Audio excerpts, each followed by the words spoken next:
Seguimos con nuestro ciclo de conferencias. Hoy nos acompaña Victoria Pérez Royo. La conferencia de hoy, ahí tienen el título, se llama El grado cero de la corporalidad. Bueno, muchas gracias de nuevo por estar acá. Los dejo con Victoria. Bueno, pues muchas gracias, Susana, por la invitación, por la propuesta, por la ayuda, por los consejos y por todo el trabajo de anfitriona. Muchas gracias también a Graciela Casabella, a Maricel Álvarez por la invitación de presentar aquí mi trabajo en el marco de la Bienal de Performance. También gracias a Lucía Piffer por la coordinación y a Nicolás Licera por todo el apoyo y la acogida y a Diego D'Amore aquí por todo el apoyo técnico. Así que muchas gracias, estoy muy contenta de poder presentar aquí mis investigaciones.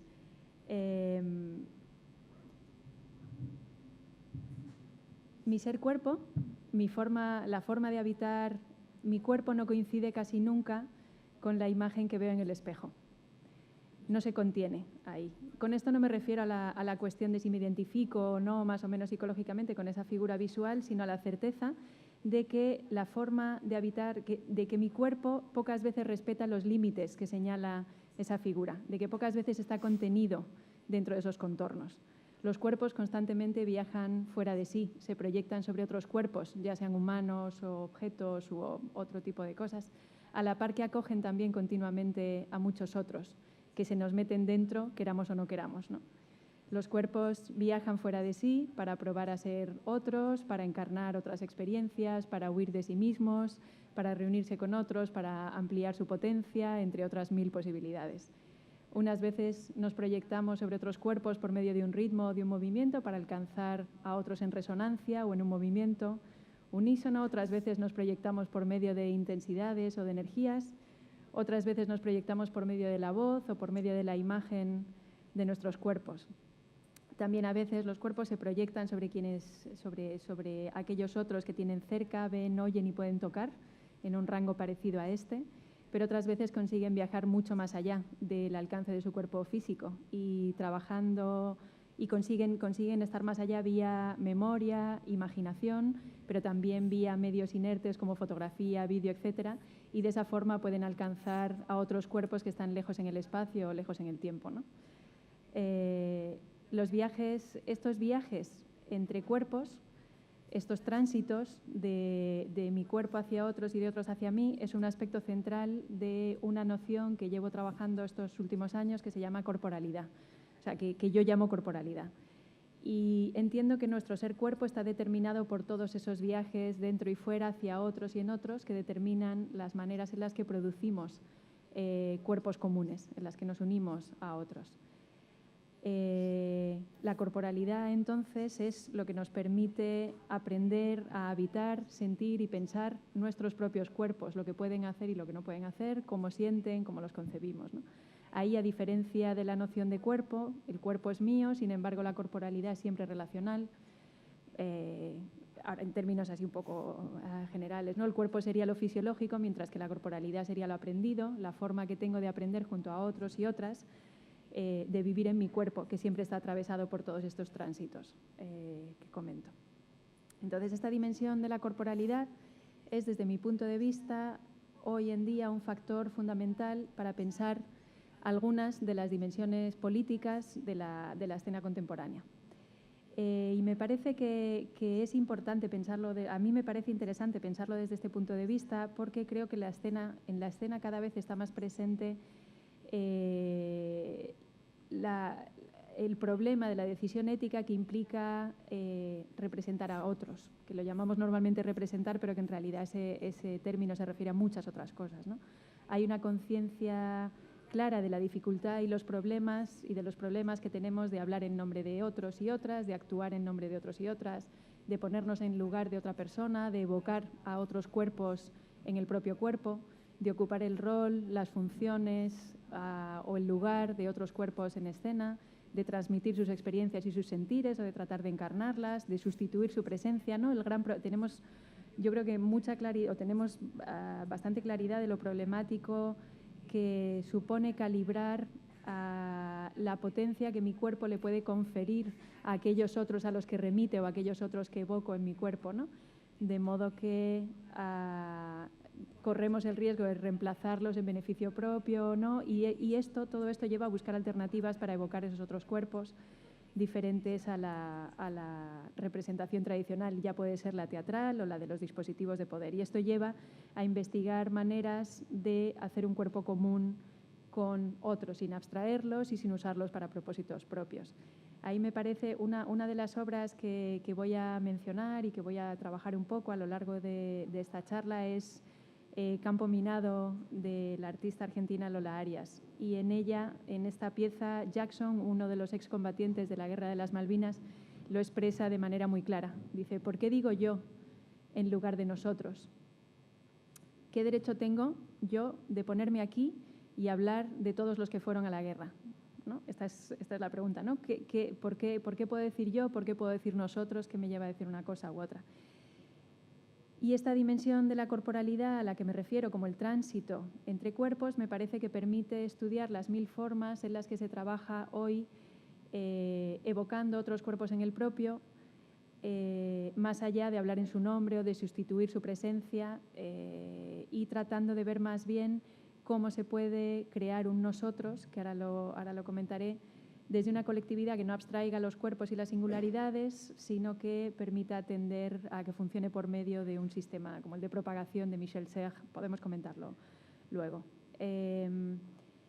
La dimensión política, entonces, me referiría, por supuesto, cuando estoy hablando de política, no me refiero, y también en términos muy generales, no me refiero obviamente a una política, a un concepto simplificado de la política que se referiría únicamente a las discusiones y decisiones que se toman en los parlamentos, congresos, pasillos y lobbies distintos, ni tampoco me refiero a la política únicamente entendida desde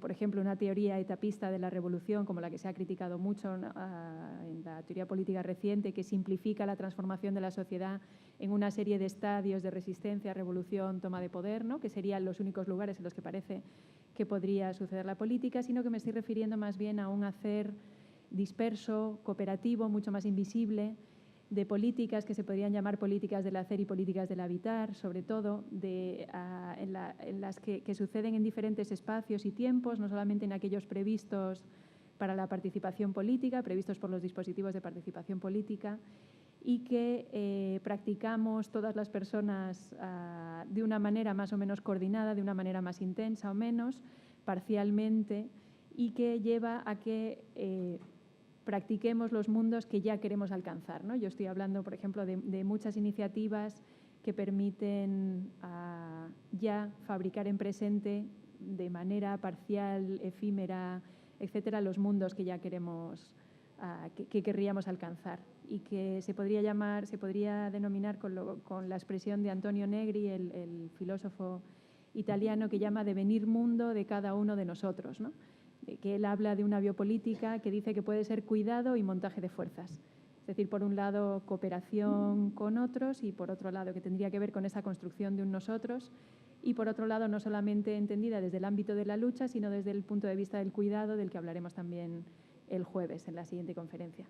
Así que eso no pasa necesariamente por lucha, confrontación visible y directa a poderes, sino también y sobre todo por cuidar relaciones ya existentes, por crear apoyos, redes y por fabricar relaciones que permitan contrarrestar patologías contemporáneas como la asfixia, como la impotencia frente a una sociedad global y este tipo de cuestiones. Así que entonces esta dimensión política de la escena a la que me refiero no pasa solamente por la denuncia de determinadas formas de sujeción, sino que se preocupa sobre todo por apuestas afirmativas, cómo hacer un nosotros, un nosotras, un nosotres, o cómo imaginar un cuerpo expandido fuera de mí, pero que no pase por abstraer las singularidades o olvidarlas.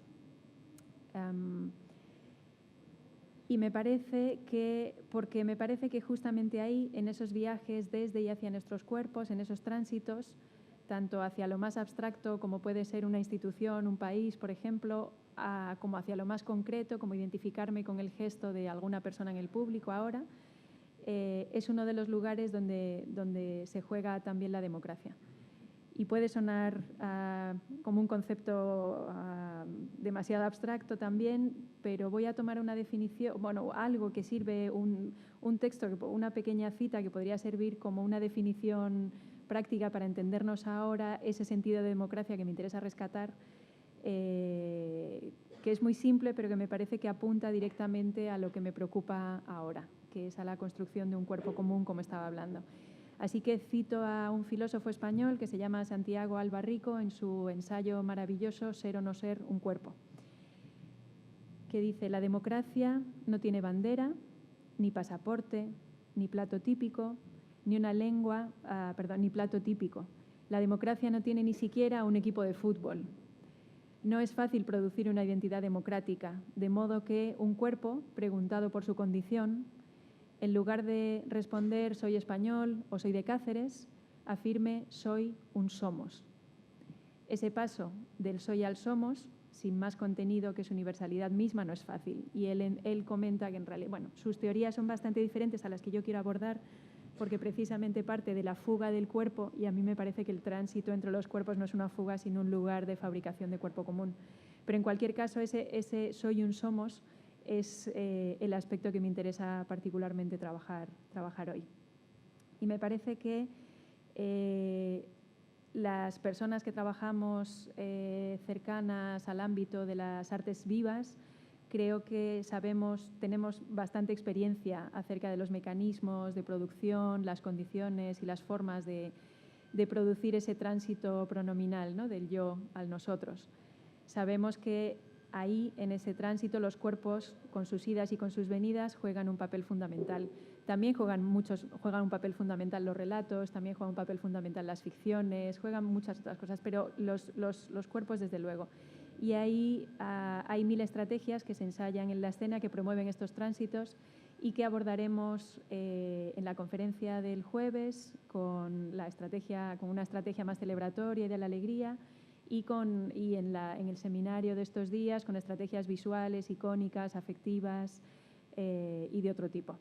Aquí se trata más bien en esta conferencia, en cambio, se trata más bien de trabajar sobre cuáles son las diversas formas de construir un soy y un somos, desde los lugares del poder que le abstraen o desde otros lugares que tratan de mantener una humanidad o una determinada distancia, que es una distancia que es la proximidad, y en esa proximidad se puede construir un soy y un somos que no abstraiga los cuerpos.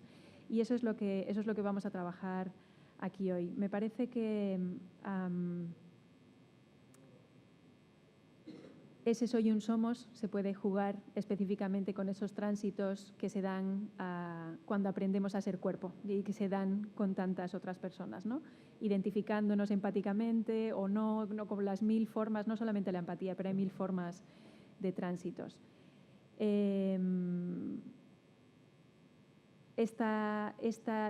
La corporalidad entendida, esta dimensión de la corporalidad como viajes desde y hacia nuestros cuerpos, que implica esta expansión que se produce de manera fragmentaria, discontinua, a veces por medio de gestos, voces, imágenes, ritmos, movimientos, gracias a la imaginación, es lo que nos permite articular puntualmente, a veces de forma más sostenida en el tiempo, ese cuerpo común que nos permite decir soy un somos.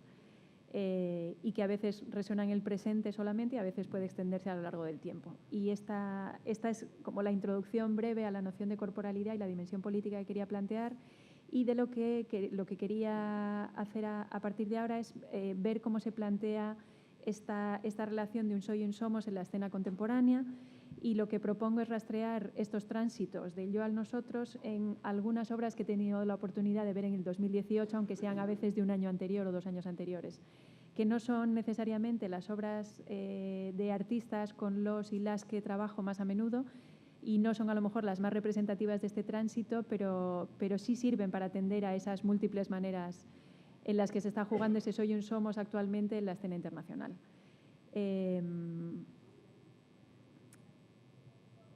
Para componer este plural que me preocupa, me parece que es necesario tener un anclaje. Entonces, tengo, en relación a esta abstracción-concreción, parto de una obra que no es escénica, de dos, un literato y un artista español o hispano-mexicano, que quería compartir aquí. Una de ellas son las listas del artista plástico catalán Ignasi Aballí, que son listas en las que recopila recortes de titulares de periódico y son, junto con inventarios y cartas de colores, son listas en las que trata de ordenar la complejidad de lo real para ofrecer, se supone en principio, una mejor comprensión de acuerdo a una apariencia lógica. Pero bueno, lo que yo creo que se ve en estas listas es que no solamente favorecen una abstracción de las experiencias singulares diferentes, de diferentes cuerpos y diferentes vidas, sino que casi directamente, como sucede en los medios a menudo, directamente impiden alguna forma de empatía o cercanía con los cuerpos que sufren o que se muestran aquí, ¿no? Fabrica un colectivo homogeneizador que abstrae diferencias. La otra obra, la voy a leer un poco, pero es para que os podáis hacer una idea, se puedan hacer una idea. Es un fragmento de una novela que se llama Campo Abierto, de Max Aub, que es un escritor hispano-mexicano, y es una de las 5 novelas que componen El laberinto mágico sobre la Guerra Civil Española. El contexto del fragmento que voy a leer son los últimos momentos de la Guerra Civil, cuando los ejércitos fascistas que iniciaron la guerra contra la República han avanzado desde la periferia hacia el centro, hacia España, al centro, y están llegando a la capital. En ese momento, incluso el propio gobierno ha huido a Valencia y solamente quedan los y las ciudadanas para defender su ciudad, que es el último bastión de la República frente a los golpistas, ¿no? Y se organizan por batallones en función de profesiones. Estamos con el colectivo de peluqueros. Y leo un poco. Alejandro y José Perea, primos carnales de Vinaroz, campeones de mus. Cayetano Olivares, Tarsilo Vergara y Juan Fernández de Madrid, bien avenidos por sus distintas aficiones, los toros, el chamelo y el vino tinto. 2 de la calle Fuencarral, Epifanio Salcedo y Valeriano Martínez de Chamberí, mozuelos conquistadores y en competencia. Enrique Ruiz de Pamplona, de Buena Papada y hablador. José Jaramillo, Felipe López de Piedrabuena, de la provincia de Ciudad Real, según las malas lenguas, casado con 2 hermanas y feliz. Federico Romero, padre de Faustino, que trabaja en la calle de Hortaleza, de la calle Mayor. Fernando Escudero, tan menudo que a veces tiene que afeitarse poniéndose de puntillas. Tomás Gálvez, de Madrid, también albino y nada satisfecho de serlo, de la Gran Vía. Luis González, elegante. De Llerena, José González, filatélico. De Torre Don Jimeno. Eduardo Montero, de Morón de la Frontera, naturista. Luis Durán, de Barcelona, gran aficionada a la ópera y a las segundas tiples. Rafael Valero, que estudia por las noches y sueña con llegar a ser tenedor de libros, de Vélez Rubio. De la calle Atocha está don Agustín López, con su pelo blanco y su bigote famoso. Y sus oficiales sin faltar uno. Antonio Guzmán de las Cambroneras, novillero sin suerte. Prudencio Gómez, en fin. Son como unas 5 o 6 páginas así, en las que consigue hacer una lista, a lo mejor como las de Ignasi Aballí, pero siguiendo con todos estos nombres. Construye un soy y un somos transversal, que funciona como que se construye como una suma de pinceladas parciales, un bigote, una afición, etcétera, y está hecho de nombres propios, de caracteres singulares absolutamente personales. Me parece que aquí se diseñan ya 2 perspectivas de organizar un somos. Una, la totalizadora, que es abstracta y que construye una perspectiva cenital desde arriba, que abstrae los cuerpos, y la otra sería una perspectiva horizontal, fragmentaria, singular. Me parece que entre estas 2 perspectivas se articula una dimensión de un soy y un somos, del compromiso de la lectura política que se puede hacer de algunas obras que a lo mejor no han tenido una voluntad política explícita, pero que sí se sitúan en un soy y un somos interesante desde esta perspectiva. En Campo Minado, de Lola Arias, que conocerán aquí muchas personas, de hecho varias personas de la organización han trabajado en la producción, me parece interesante porque coloca estas 2 perspectivas, la cenital y la horizontal, lado a lado. Por un lado, tenemos personas con nombre, de carne y hueso, que son excombatientes de la Guerra de las Malvinas, que cuentan sus anécdotas absolutamente singulares y que consiguen fabricar retratos muy eficaces y que permiten comprender su experiencia a partir de detalles parciales. Por ejemplo, el que se alistó como soldado para escapar de su familia adoptiva, el otro que simplemente seguía la tradición familiar de varias generaciones de militares, el que le llamaron a listas y no pudo escapar, etcétera. Y eso son experiencias personales del estilo Max Aub. Por otro lado, se presentan también discursos como el de Leopoldo Fortunato Galtieri, intentando legitimar la violencia sobre los cuerpos, no ya del bando contrario, sino de los propios ciudadanos del propio país, ¿no? Aparece en escena con una máscara que ya que no hay ningún cuerpo que le quiera prestar su cuerpo, y aparece evaluando la guerra. En un momento recuerda las bajas y dice: los que cayeron estarán siempre en nuestros recuerdos y en la gran historia de Argentina.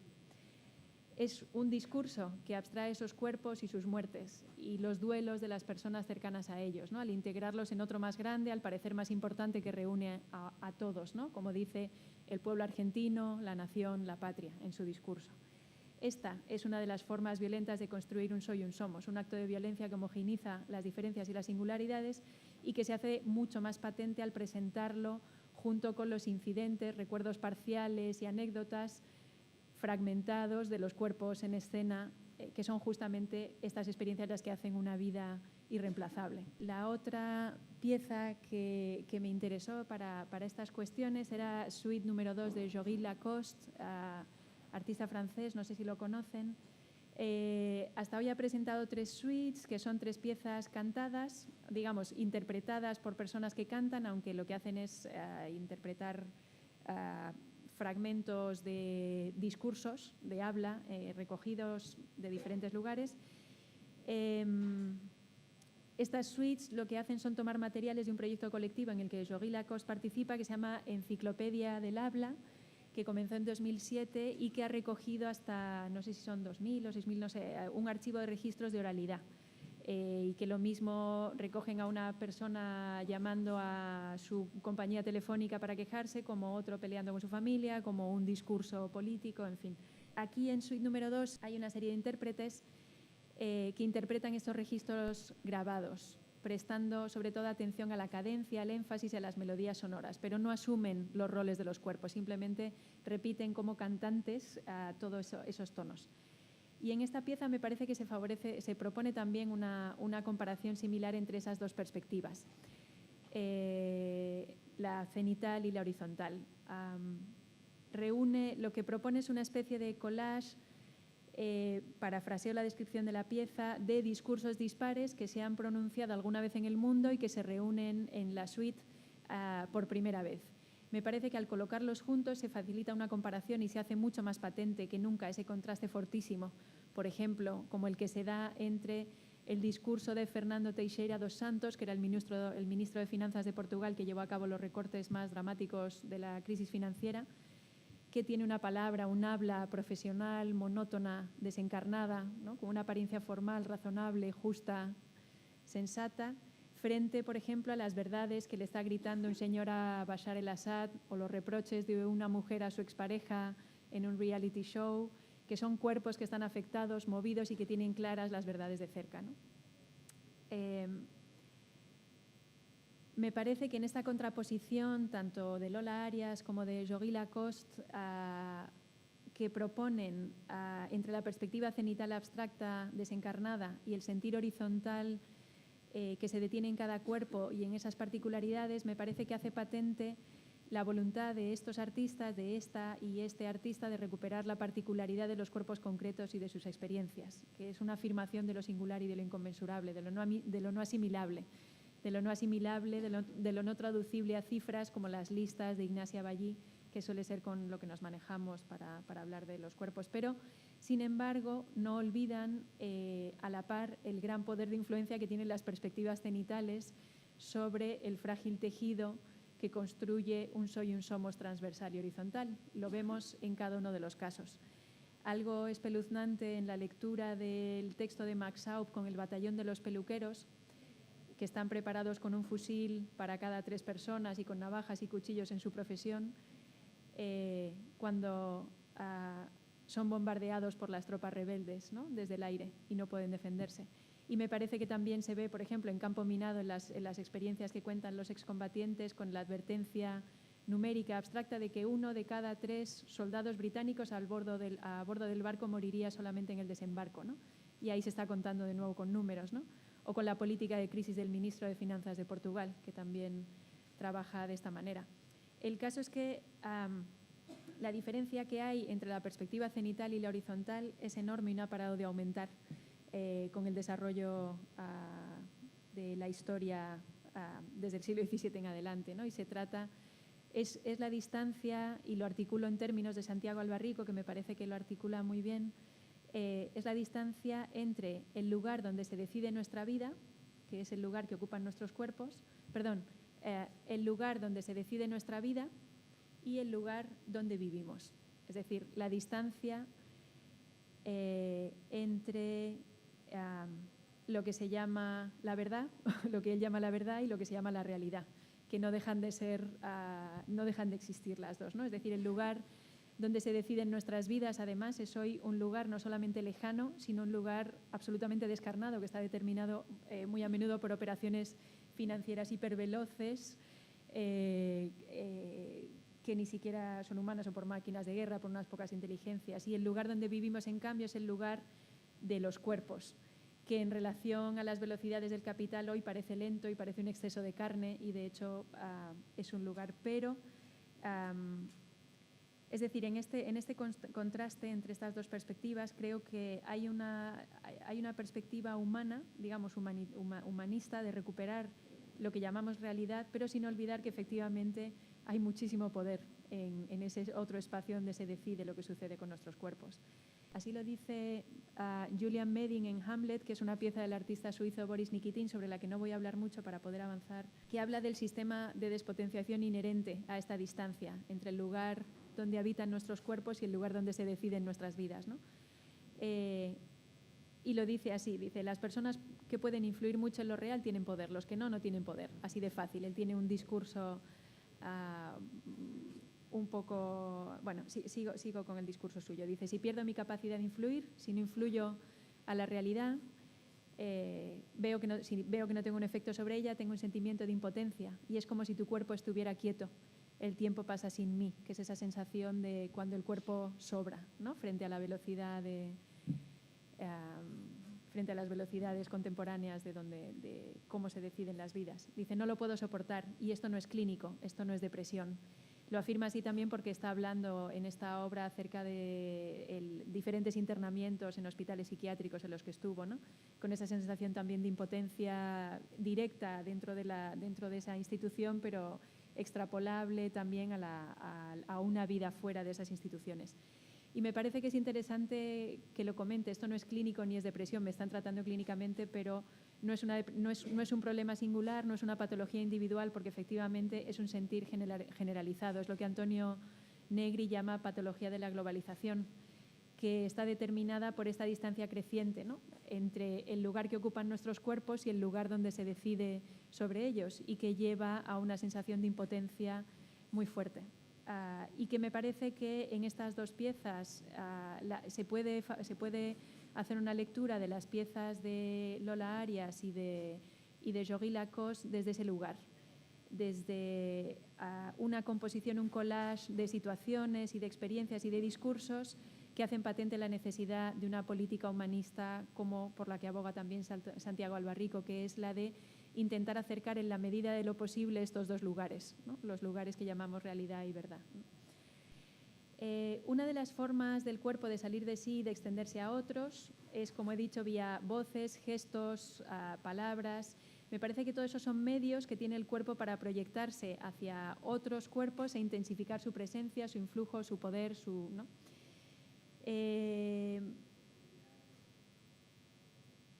Hay gestos que llegan a tener tal potencia que se resisten a abandonar nuestra memoria. Son voces que siguen resonando en nuestra memoria, son imágenes que siguen apareciendo una y otra vez, gestos que continúan con nosotros o con nosotras, y que me parece que se puede entender como cuerpos que de manera delegada han tenido una experiencia tan potente que se expande hacia otros y siguen viviendo vicariamente en tantos otros cuerpos. Entonces, este viajar de los cuerpos hacia otros puede viajar directamente en cuerpos vivos, en la memoria, en el recuerdo, etcétera, pero también pueden reposar pacientemente en medios inertes, como son grabaciones de audio, fotografías, películas, a la espera de que un cuerpo vivo observe un cuerpo ese registro inerte y le dé vida, es decir, le preste su memoria, le preste sus afectos, le preste su tiempo, ¿no? Me parece que estos gestos, voces e imágenes que desprenden los cuerpos funcionan como fragmentos que viajan a diferentes medios y a diferentes cuerpos y que siguen viviendo, afectando de forma subsidiaria, son formas subsidiarias de seguir en el mundo más allá de la esfera limitada de acción que tiene mi cuerpo físico, ¿no? Esto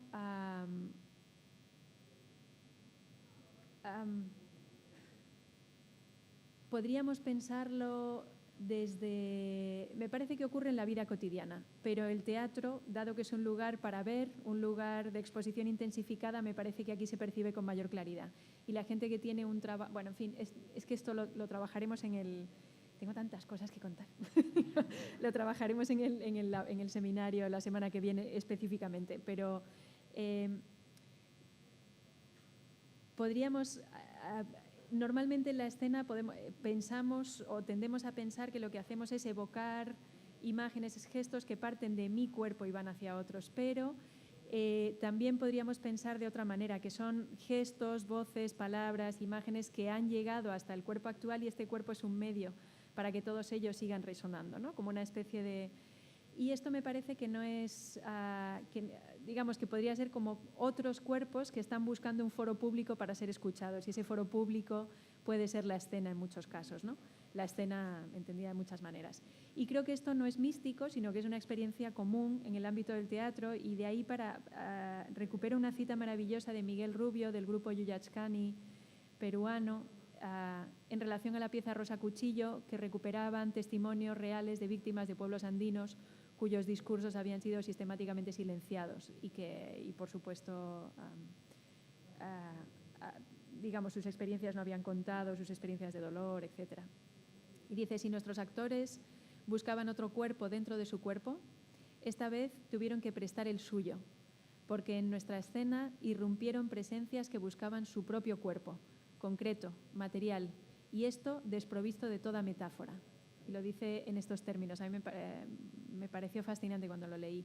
Dice, así nuestros actores, que habían tenido en su formación actoral como centro la presencia, han debido trabajar la ausencia en sí mismos para evocar los cuerpos de los ausentes. Esto es otro soy un somos que sucede a menudo en el teatro y que me parece bien interesante para pensar estas cuestiones. Lo que reconoce aquí Miguel Rubio no es tanto el trabajo sobre la fabricación de cuerpos mediante técnicas actorales, escénicas, sino sobre todo un ejercicio de dejar que otros cuerpos habiten los propios. No, ahí no se trata de fabricar, sino de aprender a vaciar para que el cuerpo funcione como una especie de medium, ¿no? Para que en mi cuerpo puedan resonar esos tantos otros, ¿no? Desde esta perspectiva, me parece que podíamos analizar, por ejemplo, ciertas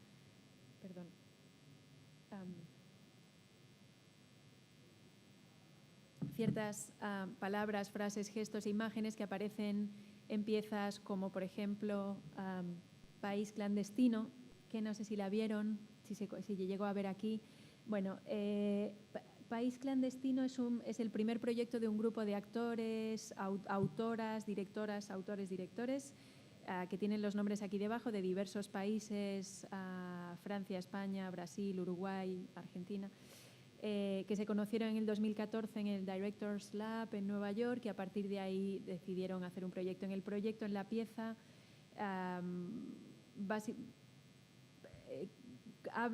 digamos, lo que hacen es…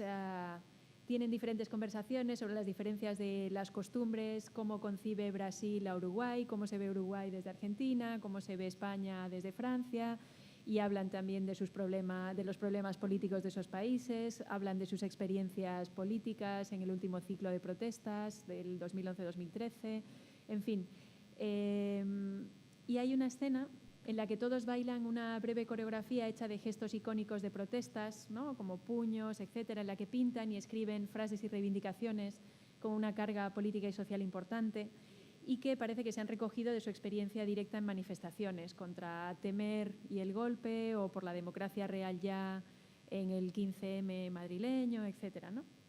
Entonces desde mi punto de vista, esos son gestos que parten de la expresión de emociones y sentimientos fuertes, violentos, potentes que experimentaron los cuerpos reunidos en las plazas y que por esa misma fuerza de expresión se convierten en icónicos. Dejan de ser gestos privados de un cuerpo y pasan a viajar en forma de imágenes de la memoria, en las memorias de quienes los vivieron, que son de estas 5 o 6 personas que están aquí, ¿no? Que son los autores de la obra. Ahí me parece que comienza un nomadismo de cuerpos a medios, a cuerpos, de forma que esos gestos, esas imágenes, etcétera, son recordadas y actualizadas de nuevo cada vez, ¿no? Estos gestos serían la forma que asumen determinadas pasiones, en este caso pasiones políticas, afectos en devenir, migrando, fluyendo, que se encauzan en formas y cristalizan en imágenes, en gestos. Son gestos que tienen tal poder vital que se desprenden del cuerpo y continúan viviendo en otros, apareciendo y reapareciendo, ¿no?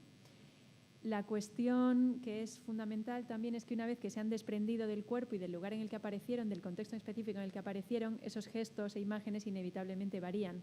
Varían en su modo, se pueden intensificar, debilitar, crecer, disminuir, propagar de una manera o de otra, pero lo que es más importante y peligroso es que pueden variar en su sentido y pueden ser reapropiados con otro sentido, ¿no? En ese paso del patos al etos, ¿no? De la emoción al sentido, en función de los diferentes momentos de urgencia, excitación y los diferentes contextos, esos mismos gestos pueden llegar a decir cosas muy distintas a las que significaban en sus apariciones previas, lo cual me parece que era muy claro, por ejemplo, en el caso brasileño, con las manifestaciones que hubo, bueno, hace unos años. Y me parece que, es decir, están expuestos a la apropiación, a la tergiversación. Esta posibilidad de cambio de signo me parece que se trabaja también en esta pieza. Por ejemplo, en suite número 2 de Jory Lacoste, las voces y los discursos está claro que se ven resignificados en el montaje. En País clandestino me parece que conservan su sentido, solo que suceden en el contexto particular del teatro, de modo que estos gestos sirven a algo así como para trazar una biografía plural a partir de las afinidades y diferencias con el resto del equipo. Es decir, me parece que los gestos, lemas, gritos y acciones de las protestas se sitúan en la escena con un mismo marco de sentido que tuvieron en las protestas, solo que se recuperan en este otro marco, ¿no? Así que el sentido no cambia tanto, lo que pasa es que la eficacia, desde luego, es distinta. La eficacia no es lo mismo pronunciar un discurso en un teatro que en una plaza, y no es lo mismo hacerlo con 6 personas que con 6.000, es obvio, ¿no? Pero el sentido no cambia tanto en el caso de esta obra, porque sirve, como digo, para situar a cada artista en relación con los otros, para caracterizar sus genealogías, sus tomas de partido, sus posiciones, y claramente responde a una voluntad clara de que estas consignas sigan viviendo y sigan permaneciendo y sigan resonando una y otra vez. Sin embargo, en suite número 2 sí que hay una resignificación, porque la Enciclopedia del Habla, este proyecto, no es un diccionario, no es un atlas que organice jerárquicamente los elementos más importantes en relación a determinados valores, no funciona de esa manera, sino que, tal y como afirman en la página web, es un proyecto que intenta recoger transversalmente la diversidad de formas orales. Así que dentro de las palabras que hacen cosas, que es una definición que se ofrece en la descripción de la pieza, ¿no? Como palabras que hacen cosas, la elección de Jory Lacoste es muy clara y muy sutil, porque propone una especie de montaje dialéctico en sentido benjaminiano, ¿no? Que no se resuelve, que expone y da sentido a unas voces en relación a las otras. Es decir, una vez que están fuera de su contexto, dislocadas, desplazadas y están dispuestas y remontadas, pierden su carácter evidente y sorprenden en su relación con otras voces que nunca habríamos escuchado juntas. De modo que este montaje de voces y de hablas no explica nada, pero dice mucho, me parece, revela mucho las diferencias y afinidades que se encuentran entre esas voces que de manera inesperada se reúnen, me parece haciendo un ejercicio maravilloso de imaginación política. Me remito de nuevo, por ejemplo, a un larguísimo discurso del ministro de Finanzas portugués que dura, no sé si 15 o 20 minutos, y que continuamente está interrumpido por voces de marginales, de gente sexualmente excitada, de un adolescente asambleario gritando o de un señor llamando, hablando con un avestruz en un zoo, ¿no? De la forma.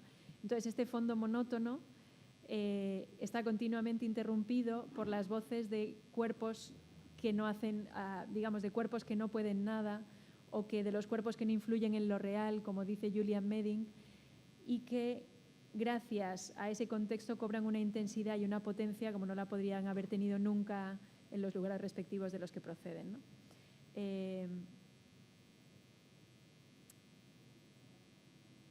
Estas palabras, de nuevo, con esa idea de cómo los cuerpos pueden hacer, cómo un soy y un somos es posible gracias a esos viajes de los cuerpos expandiéndose vía imagen, me parece que, de nuevo, con esta idea, estas palabras que en algún momento fueron emitidas por algún cuerpo y que registró la enciclopedia del habla, ahora han encontrado otros para continuar con sus vidas.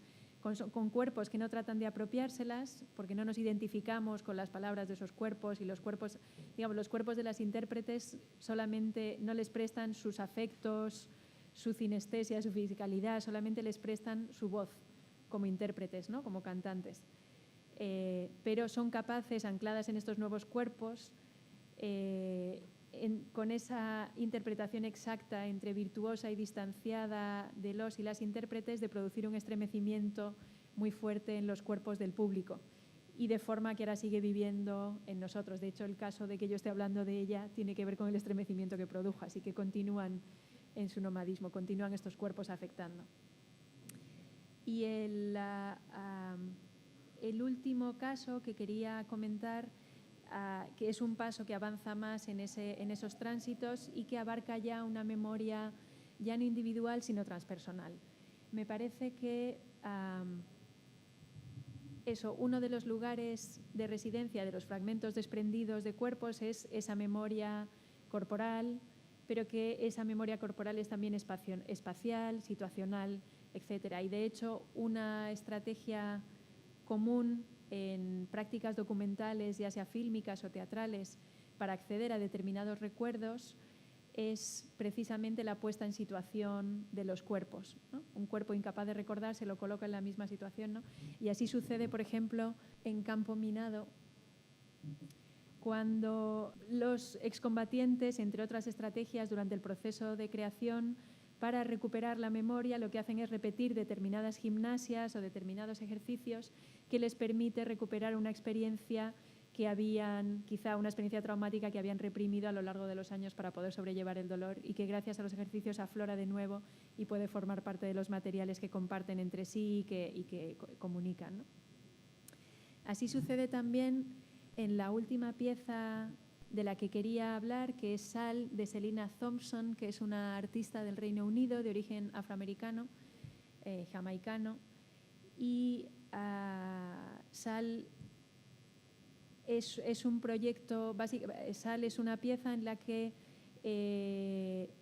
despliega su relato de un proyecto artístico, pero personal y vital, de intentar recuperar esas raíces jamaicanas, y para ello viaja por el océano. En fin, la diferencia en la recuperación de la memoria de Campo Minado respecto a la que activa Selina Thompson es que en este caso Selina Thompson no recupera la memoria en escena, sino que lo que hace durante su proyecto, que relata en escena, lo que hace en su proyecto es ir a los mismos lugares geográficos reales, como San Jorge de la Mina en Ghana o como Jamaica, que son lugares por los que tantos y tantas africanas en los que tantos africanos y africanas fueron atrapadas, vendidas, revendidas y esclavizadas, los lugares que pasaron cruzando el Atlántico desde Europa, África y América, y con ello lo que hace es recuperar no los retazos de una memoria individual o familiar, sino la memoria colectiva de los y las marginadas negras de los primeros momentos de la globalización. Y recupera así una memoria, como digo, no personal, sino una memoria colectiva, global, silenciada, de las raíces sangrientas de nuestro primer mundo global, como lo llama Susan Buck-Morss. Entonces ella no puede recuperar la memoria como lo hacen los excombatientes de las Malvinas, porque en ellos la memoria está anclada de forma mucho más inmediata en sus cuerpos. La opción que tiene Selina Thompson es la imaginación como una poderosa fuente de conexión entre cuerpos, la imaginación como una facultad que me parece que hoy es, digamos, como una facultad que no solemos tener tan en cuenta, pero que puede tener efectos, desde mi punto de vista, muy empoderantes y que puede rehacer una historia hecha de ruinas y rupturas o historias tanto personales como colectivas, ¿no? Ella lo que hace, el relato de su viaje es un relato de un viaje frustrante. Cuando va a Ghana, viaja en barco y sufre una violencia callada por parte de la tripulación y del capitán. Su colega, la amiga y colega con la que viaja le falla y acaba yéndose, así que por otro lado se pierde acontecimientos importantes de su familia en Birmingham, y cuando llega a Jamaica se siente una turista en lugar de lograr encontrar allí raíces. Entonces le resulta muy difícil conectar con esas raíces con las que quería conectar, porque ni los lugares ni los viajes que hace son capaces por sí mismos de desencadenar una memoria colectiva que le permita conectarse o unirse de forma intergeneracional con las víctimas históricas con las que se identifica o con las que siente que tiene un común, ¿no? Un pasado común. Es interesante porque todo se resuelve, parece, o esa es mi impresión, en un momento epifánico de transformación, que es aquí está con trozos de sal que ha ido rompiendo, los echa aquí hay un momento de la piscina, que es cuando está hablando del viaje oceánico de vuelta, en lugar de volver en avión, como le aconseja a todo el mundo, o bueno, todos sus amigos y familiares. Ella decide volver otra vez en barco a pesar de la experiencia malísima que había tenido yendo a Ghana. Y hay una noche de tormenta en mitad del océano en la que parece que hay un momento epifánico en el que se resuelve. Dice que algo así como que siente la llamada de los condenados del Atlántico y ella se transforma. No lo explica en detalle, pero se entiende como una especie de transustanciación y su cuerpo parece que se reúne con el de esos otros que están también hundidos allá en el Atlántico. Su cuerpo se hace medio cal, medio sal, medio orgánico, medio piedra, y comprende, toma fuerzas de ellos y logra volver de vuelta a su ciudad, Leeds. Este momento que describe Thompson podría ser poesía, podría ser literatura, podría ser fantasía, pero yo voy a tomarme en serio la ficción, que es lo que es mi compromiso como espectadora, y voy a pensar que sucedió realmente así. Y voy a confiar en que quizá los cuerpos puedan ser alquímicos, que los cuerpos puedan transustanciarse, que podamos ser sal, que podamos bucear en las profundidades del océano, que podamos reconectar con cuerpos de hace siglos, que podamos estar en dos sitios a la par, en la cabina del barco y en las profundidades del Atlántico, abrazando y consolando a esos cuerpos maltratados y olvidados. Y que esos cuerpos pueden enviarle mensajes y darle fuerzas para afrontar sus luchas y sus miedos y sus propuestas hoy. Podemos pensar que puede ser así, podemos pensar que es una ficción, podemos pensar que puede ser así. En cualquier caso, hubo un momento en el que los cuerpos podían hacerlo, y fue antes de que en el siglo XVII se llevara a cabo una erradicación sistemática de lo que se llamaba magia, y parece que ya no podemos hacerlo más, ¿no? Entonces, este terreno que se ha llamado magia, pero que ha sido imaginación, ¿no? Que ha sido la gran potencia de la imaginación durante mucho tiempo, me parece que es uno de los terrenos de recuperación del cuerpo hoy. Me parece que hay mucha teoría escrita muy importante y muy necesaria sobre las formas de sujeción y disciplinamiento de los cuerpos, pero hay muy poca, o hay menos práctica, hay menos teoría sobre las formas. Yo creo que hay muchas prácticas, pero mucha menos teoría sobre las formas de empoderamiento de los cuerpos gracias a la imaginación. Y muchas otras vías, ¿no? Entonces, una de las que me parece que se comienzan a afirmar y que Thompson afirma claramente es la de buscar un cuerpo colectivo alternativo a la comprensión tradicional occidental de mera agregación de individuos. Pensar un cuerpo colectivo que atraviesa otro tipo de fronteras históricas, espaciales, etcétera, ¿no? Y que se buscan en muchos casos en experiencias de conciencia alterada, en recuperación de prácticas rituales de otras sociedades, en experiencias singulares de epifanía, como la de Selina Thompson, que no sabemos qué ocurría allí, pero en fin.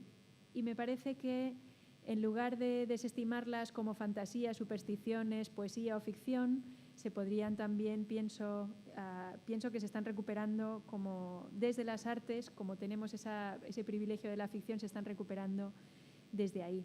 Me parece que es interesante también que se puede pensar desde una perspectiva de... Esto lo comentaremos también mañana, mañana no, en la conferencia de pasado mañana, pero tiene que ver con un momento crucial en el desarrollo del capitalismo en el que confluyen la organización del Estado, la Iglesia, la burguesía y todo un aparato de pensamiento como la filosofía mecanicista de Descartes, la teoría política de Hobbes, nuevas disciplinas como la anatomía, la estadística, entre otras, en el disciplinamiento del cuerpo con el fin de transformar los poderes y las potencias de los cuerpos en mera fuerza de trabajo, ¿no? Convertir a los sujetos en cuerpos sumisos y obedientes al calendario de trabajo capitalista, ¿no? A convertir el cuerpo en una máquina, sobre todo, como explica con muchísima claridad la filósofa feminista Silvia Federici, italiana, que todas estas disciplinas confluyen en disciplinar los cuerpos para que funcionen como máquinas en un estadio de desarrollo del capitalismo todavía incipiente, cuando efectivamente todavía no hay máquinas y se entiende que la gran riqueza de un pueblo es los cuerpos de los que dispone como fuerza de trabajo, ¿no? Dice como explica ella, ¿no? El primer paso del capitalismo fue expropiar las tierras y los bienes comunes, como explica la teoría marxista. El segundo paso es expropiar los cuerpos. Y en ese segundo paso de expropiar los cuerpos, que es el que explica Silvia Federici, todas estas disciplinas confluyen en la creación de una nueva concepción del cuerpo, en el que el cuerpo se reduce a fábrica, a máquina, ¿no? A materia mecánica controlable por la voluntad, ya sea del Estado, si hablamos del cuerpo colectivo, o por la mente, si hablamos del cuerpo singular, ¿no? En función de si estamos en la teoría política o en teoría o en ontología mecanicista como la de Descartes, ¿no? Con ese fin de desarrollar un mayor control sobre trabajadores, sobre los desórdenes sociales y maximizar la utilidad del cuerpo, que creo que lo conocemos. Desde esta perspectiva es desde la que explica Silvia Federici la persecución de las brujas y la erradicación total de lo que se llamó en Occidente el pensamiento animista, pero que eran muchas otras formas de construir un soy y un somos vía muchas otras que conocemos de otras sociedades. Desde dos vías, ¿no? Desde que es muy bonito, ¿no? El disciplinamiento para un mayor rendimiento y productividad vía cuerpo individual, y cito textual, es que es una cita demasiado bonita. Dice, ¿cómo podían los nuevos empresarios imponer hábitos repetitivos a un proletariado anclado en la creencia de que hay días de suerte y días sin suerte? Es decir, días en los que uno puede viajar y otros en los que uno no debe moverse de su casa. Días en los que buenos para casarse y otros en los que cualquier iniciativa debe ser prudentemente evitada, ¿no? Y, por otro lado, el disciplinamiento para un gobierno más eficaz de la población, que sería vía cuerpo social. Y ahí explica cómo la mera existencia de creencias mágicas en el siglo XVII era una fuente de insubordinación social. Y ahí explica cómo, algo que me quedé fascinada, cuando explica que las profecías no eran expresiones de resignación fatalista, sino justamente el medio por el que los desposeídos han expresado sus deseos y eran medios para un programa de lucha, efectivamente, ¿no? Para pensar que algo era, es una lectura radicalmente distinta de la que tenemos ahí. Y se fue transformada, reemplazada por el cálculo de probabilidades, ¿no? De solamente si suponemos, y no solamente si suponemos regularidad y mutabilidad del sistema, es cuando podemos prever el futuro, si no, no hay manera, ¿no? Para evitar el máximo posible de movimientos. En fin, en relación a esto, se entiende que uno de los frentes de reivindicación hoy del cuerpo aluda a sus poderes y tenga que ver con la capacidad de los cuerpos de salir de sí, de ser de esos tránsitos entre unos cuerpos y otros. Y como decía, los tránsitos no son solamente entre cuerpos de sujetos humanos, sino también a cuerpos inanimados que pueden ser piedra, sal, animal, a ser otros, ¿no? Tiene que ver con estos tránsitos de la corporalidad que comentaba, ¿no? Que permiten proyectarse fuera de sí y sentir afiliaciones impensables en nuestro régimen epistemológico actual, ¿no? Y que a lo que nos llevan es una experiencia de sentir que mi yo no coincide únicamente con la imagen visual que aparece en el espejo, sino que se expande más allá a otros cuerpos, Y estas creo que son básicas, esta noción de corporalidad que estoy trabajando son formas básicas de lo que llamamos trascendencia en la experiencia humana, que son formas de simpatía, de empatía, tenemos muy pocas palabras para hablar de estas formas de amor colectivo, lo trataremos más en la conferencia del jueves, pero se han cercenado violentamente del siglo XVII en adelante en la fabricación de cuerpos disciplinados y que sabemos que sigue hasta el día de hoy, ¿no? Y que trabajamos con nociones como inmunización, como Roberto Espósito, nociones de individualización, de precarización, ¿no? que cada vez nos llevan a pensar que estamos contenidos únicamente y que incluso las formas de cooperación son imposibles, cuando en realidad una experiencia humana básica es la de vivir fuera de sí, vivir no fuera del cuerpo, sino que en mi ser cuerpo se construye a través de estos tránsitos. Entonces, esta trascendencia no es nada mágico, sino que es realmente una experiencia cotidiana que tenemos a menudo y que solemos llamar únicamente con un par de nombres y no tenemos apenas vocabulario para pensarlo. Pero bueno, pienso que Thompson es una de las artistas que con esta obra hace referencia a esta noción de corporalidad que estoy trabajando, o este aspecto de la noción de corporalidad que estoy trabajando, y que permite explicar esa condición humana imaginativa que viaja siempre más allá de su cuerpo, ¿no? Y que confía en la pervivencia de cuerpos y de personas y las posibilidades de trascendencia, las posibilidades de conectar con otros. Hay más casos en los que esto se plantea. Por ejemplo, si volvemos a País Clandestino, hubo un momento que a mí me impresionó, en el que el director argentino, que se llama Jorge Alberto Eiro, nos pone un audio de WhatsApp en el que le pregunta a su madre por qué se llama así, y la madre le explica que le puso ese nombre, Alberto, el segundo nombre, porque un tío suyo fue lamentablemente desaparecido y la madre, es decir, la hermana, piensa todo el tiempo en ese hermano perdido. Y cuando tuvo a su hijo, piensa que su hermano le fue devuelto en forma de hijo, como una especie de reencarnación de su hermano. Y por eso lo llama igual y, de hecho, reconoce muchos parecidos entre ellos dos que para ella son evidencias de esa especie de transustanciación, ¿no? Es decir, este es otro caso más de imaginación que permite que determinados cuerpos se reúnan para mitigar dolor o para empoderar cuerpos para que se puedan seguir trabajando con ilusión, etc. Me parece que esta experiencia surge particularmente en estados de vulnerabilidad. Y Thompson explica muy bien en su recorrido esa vulnerabilidad cuando no encuentra lugar propio, cuando es extranjera, cuando busca alianzas, etc., ¿no? Y me parece que precisamente en estados de vulnerabilidad es cuando se buscan alianzas, ¿no? Si no se encuentran fuerzas o no se encuentran medios o vías en el presente, si no se encuentran en la cultura o en el momento histórico en el que se habita, en esos estados de marginalidad en el presente, una vía posible para hacer un soy y un somos que permita conseguir un cuerpo más potente o más fuerte es la anacronía.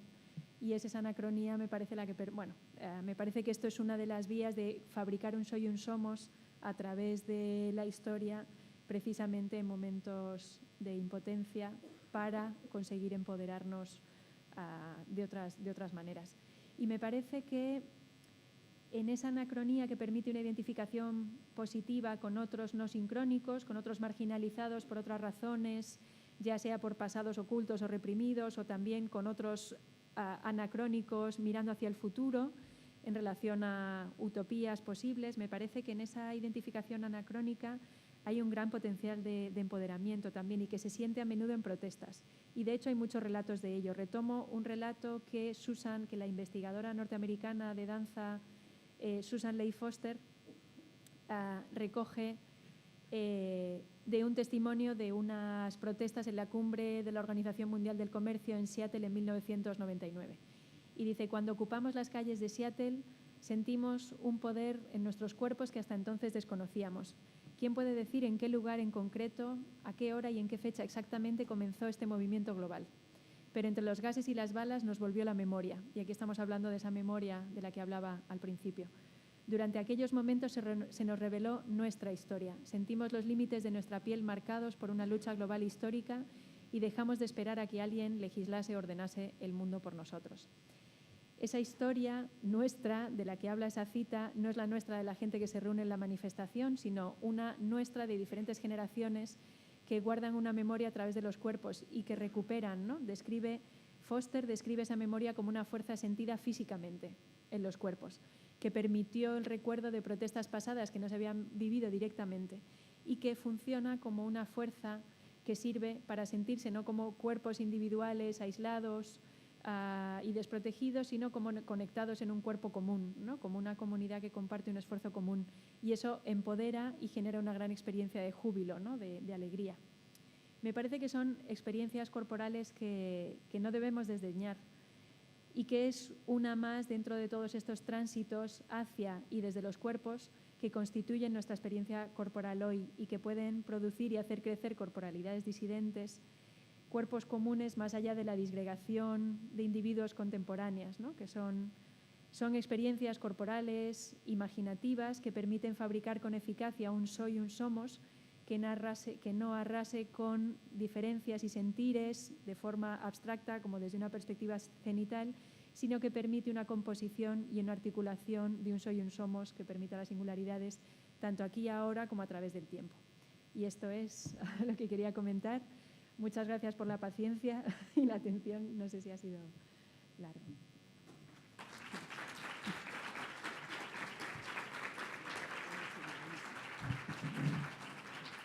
Muchísimas gracias. Muy bueno, me encantó.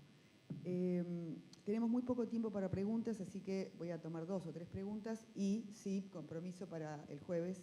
Los que se han quedado con ganas de preguntar algo y hoy no lo podemos responder por razones de tiempo, el jueves vamos a tener un poco más de tiempo. Así que bueno, aprovechen estos 10 minutos que tenemos nada más.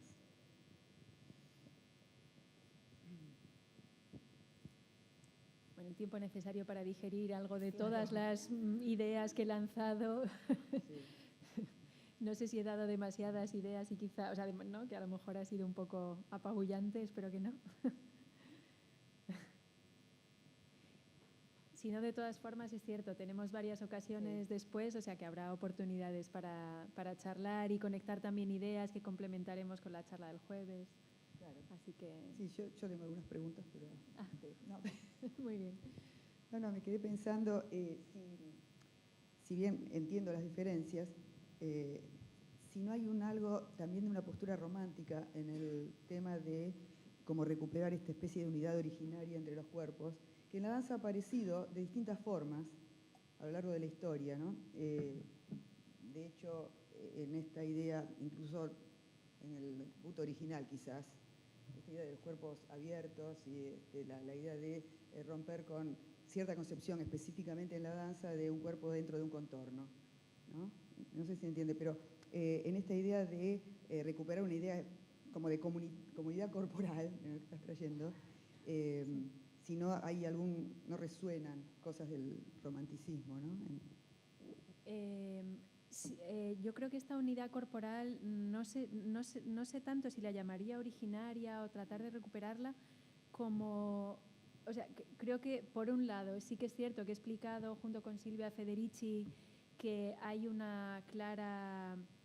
O sea, digamos que a partir del siglo XVII es cuando efectivamente se empieza a desarrollar de manera sistemática toda una maquinaria de individualización, desempoderamiento, etcétera. Pero a pesar de ello, creo que nuestra experiencia común, cotidiana, constante, o sea, digamos que no tendríamos que volver a una experiencia originaria, sino más bien prestar atención a las 1000 maneras en las que ya estamos siendo continuamente organizando y aprendiendo aprendiendo a habitar nuestros cuerpos, siempre con todo el resto de gente. No sé si... Sí, no, estaba quedo pensando. Tenemos tiempo para una pregunta. Hola. Te quería preguntar lo siguiente. Quería saber si... por momentos me parecía que cuando hablas de cuerpo, por momentos se me confundía con la categoría de persona.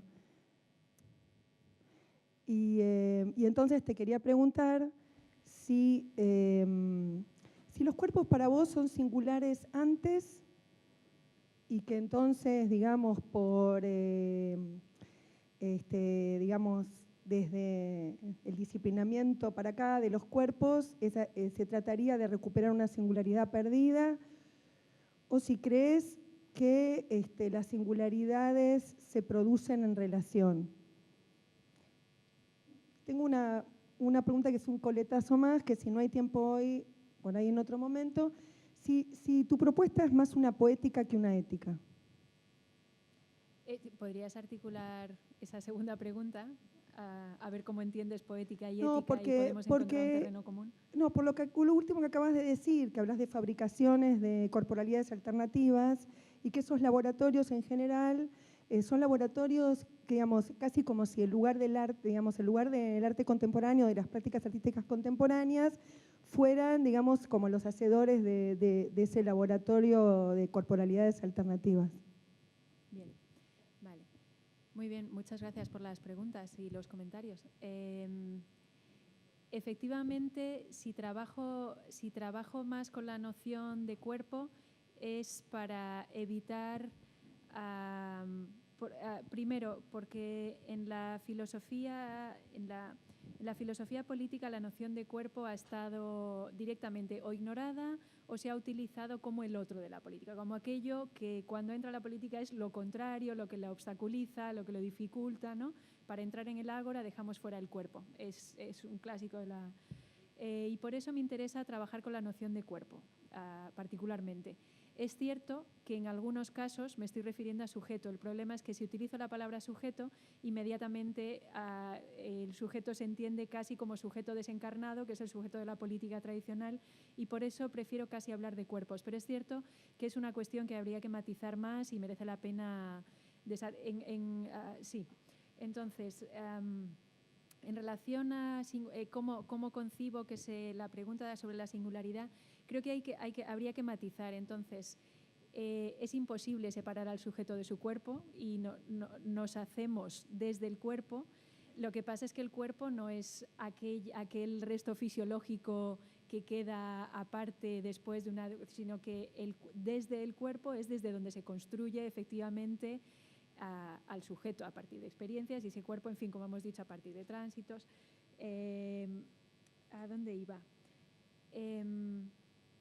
Es inseparable, ¿no? El sujeto está anclado en el cuerpo, aunque no es reductible una cosa a la otra, efectivamente, pero depende de dónde nos situemos. En cualquier caso, sí que me gustaría distinguir entre singularidad e individualidad.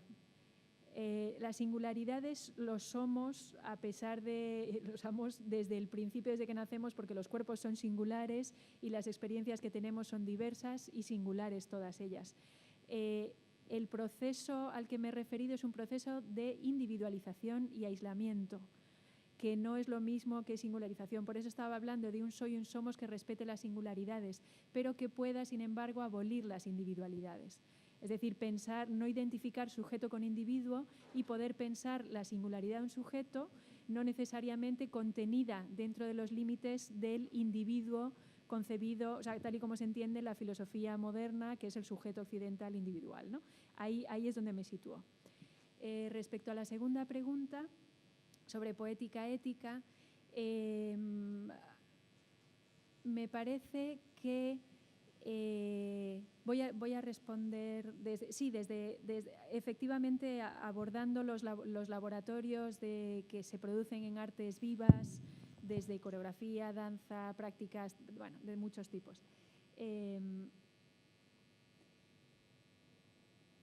Entiendo que son prácticas que no tienen un fin, no están dirigidas por un fin moral, es decir, por un precepto moral de esto es bueno, esto es malo, esto es bueno para la sociedad y yo quiero transformarla, sino que se parte más bien de una actitud vital que necesariamente como actitud vital personal en relación a los momentos distintos en los que estás trabajando con los y las bailarinas, con los y las actores o performers o lo que fuera, y en la fabricación de una determinada corporalidad y de una determinada forma de relación se asumen actitudes éticas, ¿sí? Eso implica que el trabajo puede estar orientado a interrumpir a la… Pues estoy pensando, por ejemplo, he estado revisando los apuntes de la conferencia de dentro de 2 días. Puedes intentar, como en el caso de Marcelo Evelyn, que es el coreógrafo brasileño del que hablaré en la próxima conferencia, él puede estar trabajando sobre una ruptura del cuerpo eficaz, productivo, etcétera, con una danza enferma, que llama, ¿no?, como una de sus últimas piezas, danza enferma, y él ahí no está tratando de salvar el mundo, de trabajar con preceptos morales de qué es lo bueno y lo malo, sino que éticamente, o sea, digamos, en las relaciones que fabrica y en los cuerpos, en las corporalidades que promueve, hay implícitas toda una serie de posiciones éticas que no son morales, que son éticas. Eso no significa que el trabajo esté sometido o esté instrumentalizado para conseguir un mundo, aunque efectivamente tienen una eficacia, desde mi punto de vista ética y política, fabulosa. Desde ese punto de vista, las prácticas son prácticas que, por medio de su hacer, son poéticas, que llevan implícitas una forma de hacer ética, pero todas llevan pero vamos, la ética no significa instrumentalizar la práctica, sino efectivamente tomar decisiones ¿no?